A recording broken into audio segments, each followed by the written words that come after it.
Más de 200 presos políticos inician huelga de hambre en Venezuela, informan sus propios familiares. Hablaremos también de la paradoja chavista en donde Venezuela abraza a Trump mientras que se fustiga al imperialismo. Así mismo. Entérate hoy también de otro caso de corrupción o casos con los mismos protagonistas de siempre. Te contaremos sobre Alex Saab, el que está descansando en su casa, por supuesto, y la ruta del dinero chavista en Ecuador. Estados Unidos reconoce vigente el tratado de extradición con Venezuela de 1922. ¿Casualidad? ¿A qué no?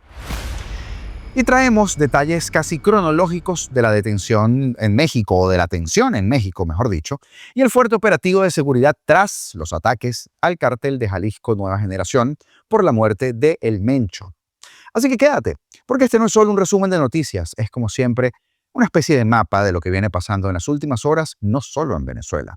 Y de todo esto y más hablamos el día de hoy, lunes 23 de febrero de 2026. Como siempre, Augusto Navarro en este espacio, su espacio, que se llama Político. Comenzamos. Más de 200 presos políticos de la cárcel El Rodeo 1, incluyendo detenidos extranjeros como el argentino Nahuel Gallo, iniciaron una huelga de hambre para exigir sus liberaciones, informaron este domingo familiares de estas personas, 3 días después de la promulgación de la ley bofetada, de la ley chiste, de la ley de amnistía o de amnesia. En una publicación de X, la ONG Comité por la Libertad de los Presos Políticos, CLIP-B, indicó que son 213 las personas que iniciaron esta protesta dentro de la prisión, que además se encuentra a las afueras de Caracas, según un video publicado por la misma organización en el que familiares reportan esta huelga de hambre. Familiares a las afueras del Rodeo 1 anunciando y denunciando una huelga de hambre. Todos los presos políticos, van alrededor de 213 presos políticos unidos en esta huelga de hambre. Ellos están pidiendo asistencia médica, ellos están pidiendo que no se le violen sus derechos y que hayan realmente liberaciones. El día de mañana tendremos en la UP una rueda de prensa y queremos que todos nos apoyen. Queremos que la sociedad civil haga presencia, que los estudiantes de la UCB nos apoyen y que todos estén con nosotros. No solo son los presos políticos civiles y militares, sino también todos los extranjeros están sumados a esta huelga de hambre. Estamos en emergencia. Es preocupante la salud de todos nuestros familiares. Denuncian la falta de atención médica oportuna y exigen el cumplimiento de las liberaciones, así como el cese de la vulneración de sus derechos humanos, precisó CLIP. El exdiputado opositor Juan Pablo Guanipa, liberado esta semana después de la aprobación de la ley de amnistía, también advirtió en X que la gran mayoría de los recluidos en esa cárcel se encuentran en un precario estado de salud. El dirigente político, colaborador de la líder y Premio Nobel de la Paz, María Corina Machado, la dupla del, ¿cómo decía él? La dupla del momento, no, la dupla de la historia, citó una publicación en X de María Alexandra Gómez, pareja del gendarme argentino Nahuel Gallo, en la que ella indicó que el argentino está entre los participantes de la protesta, según fue informado, aunque no precisó la fuente. Gómez, quien es venezolana, responsabilizó a las autoridades de la prisión, a los carceleros demoníacos estos, por la salud del gendarme, detenido en diciembre de 2024, y además por la salud de los demás detenidos. El presidente del Parlamento, el ilegal, el chavista, Jorge Rodríguez, aseguró el sábado que desde esa misma tarde se estaban dando cientos de liberaciones sin detallar la cantidad ni las identidades de los beneficiarios. Son 22, no cientos. Sin embargo, el bloque político opositor, la Plataforma Unitaria Democrática, mejor dicho, dijo en la noche del sábado que solo había confirmado 19 liberaciones tras la promulgación de la amnistía, mientras que el Foro Penal, que lidera la defensa de los presos políticos, actualizó el número a 22 hasta el momento en que grabamos este programa. La amnistía promulgada el jueves cubre en teoría el periodo establecido, como usted recordará, no me canso de repetirlo, entre 1999 y 2026, pero ya usted sabe, especifica 13 coyunturas políticas desde 2002, lo que excluye arrestos ocurridos al menos en 15 años de los últimos 27 años de Malaya Revolución, así como los casos relacionados con operaciones militares. El Foro Penal estimó el viernes que al menos 400 presos políticos podrían estar excluidos de esta norma, lo decíamos en el programa anterior, mientras que contabiliza a más de 600 detenidos por estos motivos que siguen encarcelados. El régimen, por supuesto, niega que en Venezuela haya personas detenidas por motivos políticos y asegura que cometieron delitos, una afirmación que, por supuesto, ha sido rechazada por la Plataforma Unitaria y varias ONG. Pero ahora, pasemos a la esquizofrenia del discurso del gobierno interino de Venezuela, ya que navega entre un fuerte rechazo a la intervención extranjera tras la captura del dictador Maduro y la apertura a la administración de Donald Trump. Este doble discurso, según analistas, busca la permanencia obviamente de Delcy Rodríguez en el poder. Y es que en las principales vías de Caracas abundan, para el que vive en Caracas lo sabe, vallas propagandísticas que exigen el regreso de Maduro y de su esposa Cilia Flores, ambos presos en Nueva York y acusados de narcotráfico. Ya estuvimos por allí visitándolos. Y se viene una nevada, pero descomunal el día de hoy. Bring them back, tráiganlos de vuelta, se ha convertido, sí, en inglés, en un eslogan oficial dirigido a los captores de esa pareja en una incursión militar estadounidense del 3 de enero. La propaganda se instaló rápidamente. No war, yes, peace. No puedo ni decirlo mal. Por mi gente y mi familia, Free President Maduro, Ancilia, los queremos de vuelta, bring them back. Resuena en los medios estatales una canción además de salsa con toques urbanos, mezclada entre inglés y español. Además, el Delcy avanza, tú tienes mi confianza, que se junta a la melodía. Campaña electoral. Los militares se declaran revolucionarios, socialistas, antiimperialistas y hoy, más que nunca, profundamente chavistas, una doctrina heredada del malayo fallecido Hugo Chávez. La Fuerza Armada expresa su respaldo a Rodríguez, entre comillas, y como dice la canción, pide además a Maduro y Flores de vuelta en Venezuela. Pero ante las cámaras, el liderazgo chavista muestra una oposición férrea en contra de los Estados Unidos por la captura de Maduro, pero en los hechos, claro, porque para TikTok es más fácil, ¿verdad, Padrino López? En los hechos dicen lo contrario. El régimen interino ha tomado decisiones a la medida de los Estados Unidos que dice controlar el país y su industria de hidrocarburos, por supuesto. La agenda incluye reforma petrolera, la ley de amnistía, excarcelaciones de presos políticos y promesas de reforma judicial. Va rápido, va muy rápido si pensamos que la operación estadounidense tuvo lugar hace apenas un mes y medio, comenta una fuente diplomática. La reciente visita del secretario de Energía estadounidense, Chris Wright, termina de contradecir la narrativa antiimperialista y más bien anticipa una relación bilateral positiva, ni hablar de la visita de Donovan. Y es que es un gobierno que, usted sabe, tiene que fingir cierta continuidad o cierto continuismo para no terminar de pulverizar sus bases. El régimen gestiona un equilibrio delicado porque la era Chávez-Maduro se acabó después del 3 de enero. Y bajo esa premisa es razonable que se mantenga un doble discurso por parte de las, repito, con muchas comillas, autoridades. Delcy Rodríguez tiene como prioridad su continuidad política que espera consolidar con las mejoras de las condiciones económicas que va a propiciar esta nueva relación con Estados Unidos. Ella y su hermano están efectivamente interesados en hacer cambios, sobre todo económicos, que permitan la entrada de capitales, el levantamiento de sanciones, que es una fórmula también a la que ellos apuestan para mantenerse en el poder a largo plazo. Y por supuesto decir que todo lo que se estaría viviendo en Venezuela en un resurgir de la economía es producto de ellos. El régimen busca tanto el apoyo de los Estados Unidos como la fuerza en sus bases, y es que tiene que encontrar en la unidad la forma más clara de sobrevivencia. El reclamo de la liberación de Maduro es un elemento unificador que es vital, pero para la propaganda, y es que el régimen interino no apunta realmente a eso. Suena ridículo que Maduro regrese, no es algo que esté en la cabeza de ninguno de ellos. Es parte simplemente de un discurso unificador, así como lo era la imagen del mortadelo, que sirvió para mantener a Maduro, y ahora Maduro sirve para mantener a los alineados del grupo más cercano a él.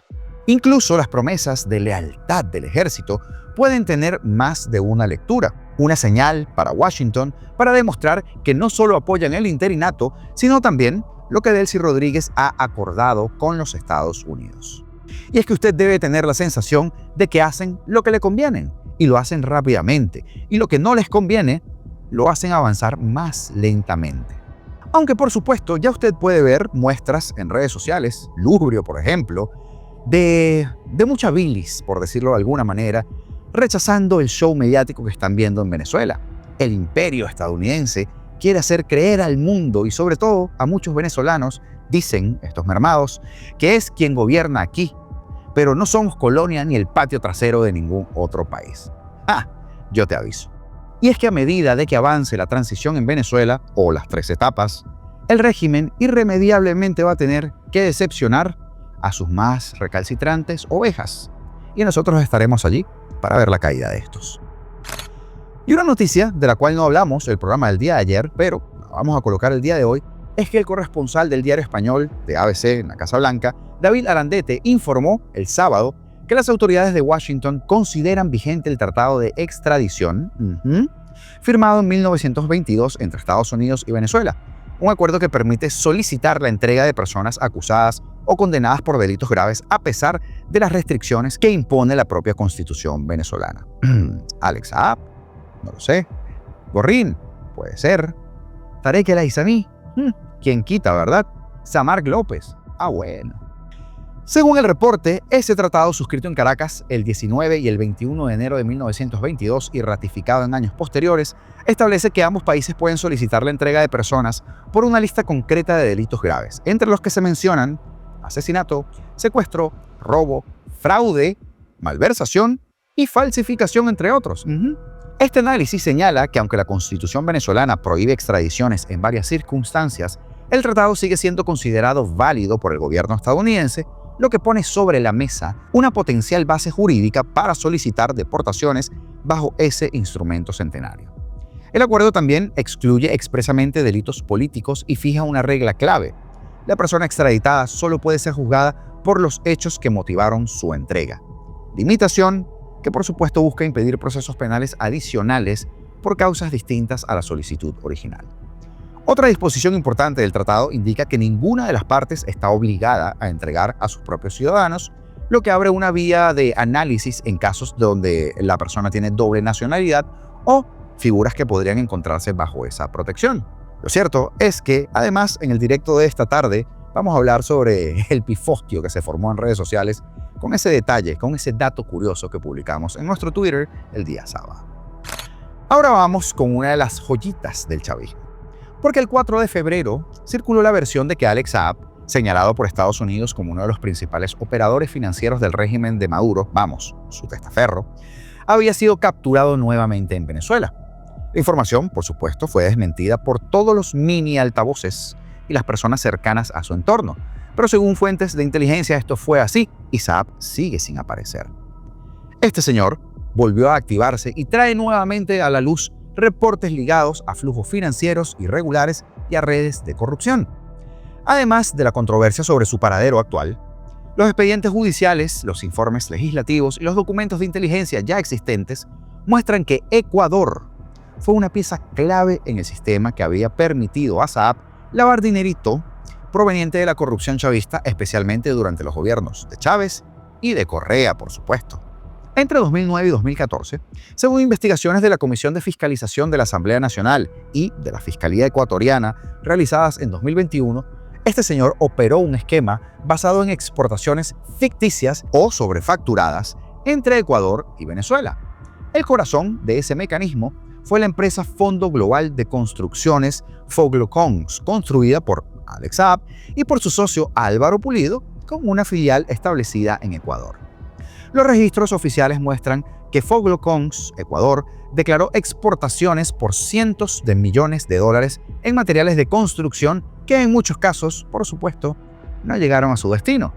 El dinero era canalizado a través del Sistema Único de Compensación Regional, el SUCRE. ¿Se acuerdan de ese chiste? Bueno, un mecanismo creado en el marco del ALBA para facilitar pagos entre bancos centrales que terminó operando, según múltiples informes, como una vía opaca para mover divisas sin control internacional efectivo. La Fiscalía Ecuatoriana detectó que entre diciembre de 2012 y marzo de 2013, Foglocons, Ecuador, recibió cerca de 160 millones de dólares, aunque solo pudo justificar exportaciones reales por un poco más de 3 millones. Las diferencias se explicaban mediante facturas duplicadas, operaciones simuladas, sobrevaloración de bienes y prácticas típicas del lavado de dinero. El dinero ingresaba al Banco Central de Venezuela, se convertía en sucres, multiplicando artificialmente su valor, y luego regresaba al Banco Central de Ecuador para transformarse nuevamente en dólares, que finalmente se depositaban en cuentas de exportadores ecuatorianos. En algunos casos, los contenedores enviados a Venezuela iban vacíos, mientras que los recursos se redistribuían entre los intermediarios, sus bolsillitos, y los funcionarios y las estructuras offshore. La trama no solo fue financiera, y fue revelada en un primer momento por el político asesinado Fernando Villavicencio. Los documentos del llamado dossier ecuatoriano detallan vínculos entre Saab y actores políticos de la región, así como paguitos de favores, vuelos privados y relaciones con figuras cercanas al chavismo, lo que amplificó, por supuesto, el alcance regional de las investigaciones y atrajo la atención de las agencias estadounidenses, incluida el FBI. En Ecuador, el caso avanzó inicialmente con la incautación de $57 millones a Foglocoms. Sin embargo, el proceso judicial terminó en sobreseimiento que hoy vuelve a ser cuestionado. Dos jueces que integraron el tribunal que falló a favor de los socios de Saab, Fabiola Gallardo y Jonathan Mafertán, sentenciados dentro del caso Purga, que expuso los vínculos entre el narcotráfico y el sistema judicial ecuatoriano, vuelven a poner la lupa. Fernando Villavicencio, entonces presidente de la Comisión de Fiscalización, sostuvo que el sistema Sucre no sirvió para nada más que lavar dinero. Vaya sorpresa, ¿verdad? Y estimó que alrededor de $2.000 millones habían sido blanqueados mediante exportaciones ficticias vinculadas con Alex Saab entre Ecuador y Venezuela. Las defensas de Saab y de dirigentes políticos señalados han insistido que se trata de persecución política y que los hechos ya fueron investigados en Ecuador. No obstante, fuentes de inteligencia regionales sostienen que muchas de las redes financieras creadas en ese periodo no fueron completamente desmanteladas y que parte de esos circuitos habían mutado hacia nuevas formas de operación tras la extradición de Saab a Estados Unidos y su posterior retorno a Venezuela. En ese contexto, el anuncio no confirmado de una nueva captura de Saab reactivó entonces alertas en organismos de seguridad y de fiscalías de la región. Más que su situación personal, lo que preocupa es la vigencia del modelo como tal, un entramado que combinó empresas fachada, sistemas de compensación regional, protección política y decisiones judiciales favorables para mover recursos fuera del radar institucional. Y así, Alex Saab vuelve a estar comprometido por su corrupción. Pero bueno, claro, él está descansando en su casa y seguramente alguien dirá que lo vio trotando por el hospital militar. Y el ejército mexicano abatió, como adelantamos en el programa de ayer, domingo, a Nemencio Oseguera Cervantes, alias El Mencho, el líder del cártel Jalisco Nueva Generación. Se aguarda un pronunciamiento oficial por parte del gobierno, encabezado por la presidenta Claudia Sheinbaum. Oseguera Cervantes figuraba entre los capos más buscados, tanto por México como por los Estados Unidos, país que ofrecía una recompensa de $15 millones por información que condujera a su captura, incluso menos que la de Diosdado. Curioso, ¿verdad?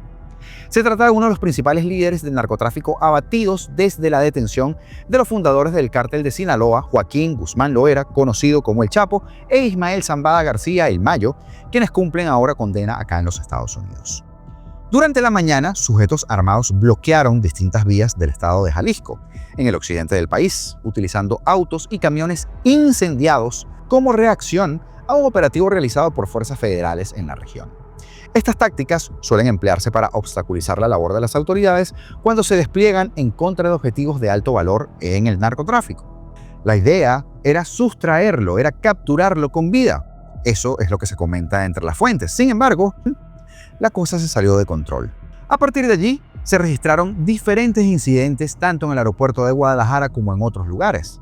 Y esto, básicamente, fue lo que sucedió minuto a minuto el día de ayer. Durante el paso de la mañana, en Jalisco, estos sujetos armados bloqueaban diversas vías utilizando autos y camiones incendiados e incluyendo un autobús en llamas en Tapalpa.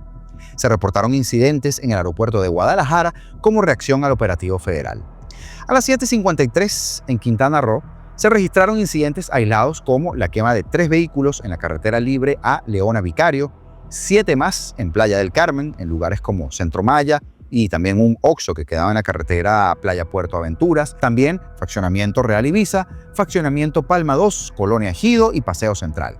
5 más en Tulum, un comercio que fue quemado en la misma localidad y un Oxxo en Cozumel, donde se incendiaron artículos internos. Esto, por supuesto, derivó en la detención de 9 personas.